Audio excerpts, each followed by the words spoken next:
Wow. Robert De Niro absolutely torched Trump last night at Cannes Film Festival when accepting an award. And the reason why he was doing this is because he feels a need to warn America and the world about the danger that Trump imposes on all of us. And another reason why he's doing this is because this has been underreported. And before we get to the speech, I just want to make sure you have this background, because Donald Trump suggested somehow that he's going to impose a 100% tariff on any and all movies coming into our country. He says, the movie industry in America is dying. Not true.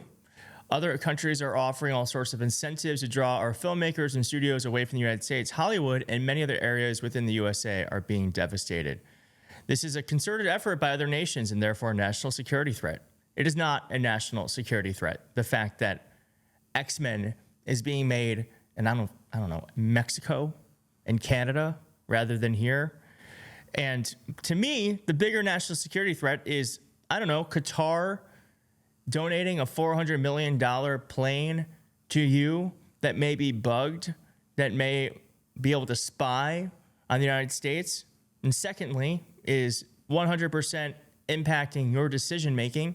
Seems like a bigger threat to me than whether or not the next Avengers movie is made here or in London.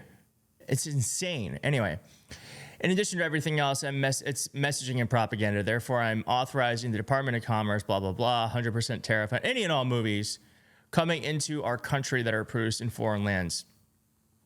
Now, there's one problem. How the hell do you even, how do you implement something like that? Because if I stream a movie that was made in South Korea, do I have to pay for that? It doesn't make, how do you add a tariff to movies? The question does rattle everyone. It is unclear how tariffs on film industry would work. Trump did not say whether he envisioned applying them to streaming platforms as well as theatrical releases, or whether tariffs would be based on a production cost or box office revenue. Yeah, really nice to not have a president that gives any specifics whatsoever. It's insane. We are ruled by a mad king. It was also not certain whether production split between the U.S. and other countries, such as the James Bond or Mission Impossible films, would be exempt in some fashion.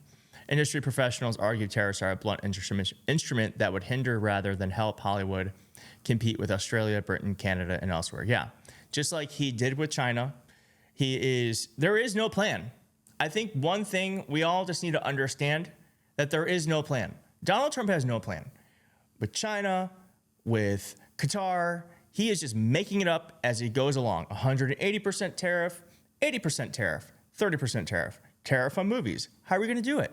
He doesn't know. He's just saying things. I think the news needs to report that more accurately, that Donald Trump isn't doing anything to help us and is just making things up as he goes along.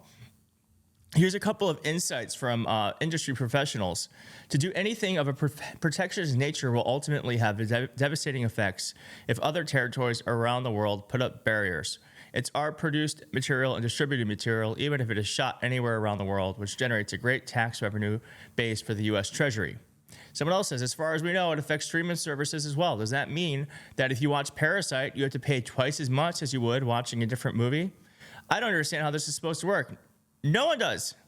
No one does. But like I said, Robert De Niro really laid it all out here at Cannes. And one thing about Robert De Niro, he knows how to get under Trump's skin. And here it is. In my country, we're fighting like hell for the democracy we once took for granted. And that affects all of us. That affects all of us here because the arts are democratic. Art is inclusive. It brings people together. Like tonight, art looks for truth. Art embraces diversity. And that's why art is a threat. That's why we are a threat to autocrats and fascists.